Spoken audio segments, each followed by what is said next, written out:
Mayor ಮತ್ತು ನಮ್ಮ ಕಾರ್ಪೊರೇಷನ್ಗಳು ಅದನ್ನು ಅಲ್ಲೇ ರಾಜ್ಯ ಸರ್ಕಾರ ರೆಫರ್ ಮಾಡೋದು. ರಾಜ್ಯ ಸರ್ಕಾರ ಅದ್ರ ಬಗ್ಗೆ ಒಂದು ನಿರ್ಧಾರ ಕೈಗೊಳ್ಬೇಕಾಗ್ತದೆ. ವಿಧಾನಸಭೆಯಲ್ಲಿ ಅಂಗೀಕಾರ ಆಗಿದೆ. ಅದು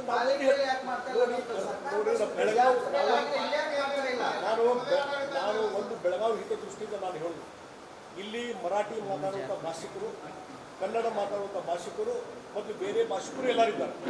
ಎಲ್ಲರೂ ಜನಸಾಮಾನ್ಯರು ಭಾಳ ಅಣ್ತಂಬರಾಗಿದ್ದಾರೆ ಒಬ್ಬರು ಪರಸ್ಪರ. ಹೀಗಾಗಿ ಆ ಪರಸ್ಪರ ಒಂದು ನಂಬಿಕೆ, ವಿಶ್ವಾಸ, ಆ ಸೌಹಾರ್ದತೆಯಿಂದ ಬೆಳಗಾವಿ ಡೆವಲಪ್ಮೆಂಟ್ ಆಗಲಿಕ್ಕೆ ಸಾಧ್ಯತೆ.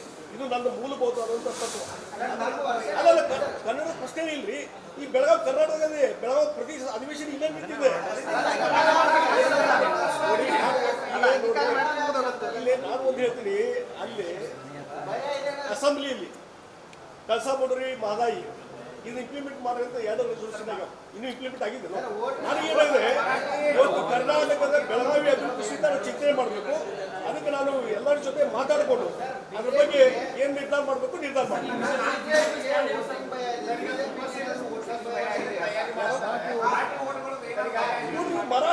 ಮರಾಠ ಭಾಷಿಕರು ನಮ್ಮ ಭಾರತ ದೇಶದಲ್ಲಿ ಅವರು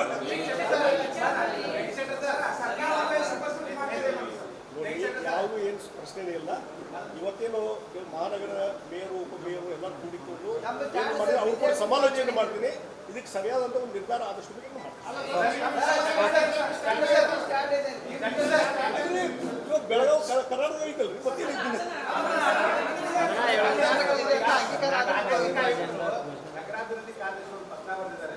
ಆ ಪತ್ರದಲ್ಲಿ 35 ಜನ ಬಿಜೆಪಿ ನಾಯಕರಿದ್ದಾರೆ. ಅವರು ಕನ್ನಡ ವಿರುದ್ಧವಾಗಿ ನೋಡಿ, ಇಲ್ಲಿ ಕನ್ನಡ ವಿರೋಧ ಮತ್ತು ಈಗ ನೋಡಿ ಇಲ್ಲಿ ನಾನು ಬೆಳಗಾವಿ ಹಿತದೃಷ್ಟಿಯಿಂದ ನಾವೆಲ್ಲ ಕೆಲಸ ಮಾಡಾಕತ್ತೀವಿ ಮತ್ತು ಕನ್ನಡ ಹಿತದೃಷ್ಟಿಯಿಂದ ಕೆಲಸ ಮಾಡಾಕತ್ತೀವಿ. ಹೀಗಾಗಿ ಇವತ್ತು ಅದರಿಂದ ಯಾವುದೇ ಪರಿಣಾಮಗಳು ಆಗುವುದಿಲ್ಲ ಅನ್ನುವಂಥ ನಾನು ಸ್ಪಷ್ಟ ಹೇಳ್ತೀನಿ. ಇದ್ರ ಬಗ್ಗೆ ನಾವು ಎಲ್ಲರ ಜೊತೆ ಸಮಾಲೋಚನೆ ಮಾಡ್ಕೊಂಡು ನಿರ್ಧಾರ ಮಾಡ್ತೀವಿ. ಏನು ಸೂಪರ್ ಸಿಟಿ ಯಾರು ಮಾಡ್ತಾರೆ ನೋಡ್ರಿ, ಒಂದು ಹೇಳ್ತೀನಿ ನೋಡ್ರಿ, ನಾವು ಒಂದು ಹೇಳ್ತೀನಿ, ಸೂಪರ್ ಸೀಟ್ ಬರುವಂಥ ಪ್ರಶ್ನೆ ಬರೋದಿಲ್ಲ. ಇದು ಎಲ್ಲಿ ವೈಲೇಷನ್ ಬರೋದಿಲ್ಲ, ಮತ್ತೊಂದಿಲ್ಲ.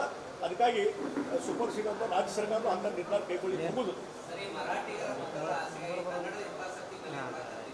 ಇಲ್ಲ. ಆ ಪ್ರಶ್ನೆನೇ ಬರುದಿಲ್ರಿ.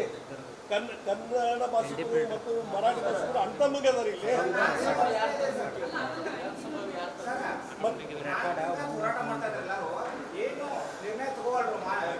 ಅದ್ರ ಬಗ್ಗೆ ಸಮಾಲೋಚನೆ ಮಾಡ್ತೀವಿ.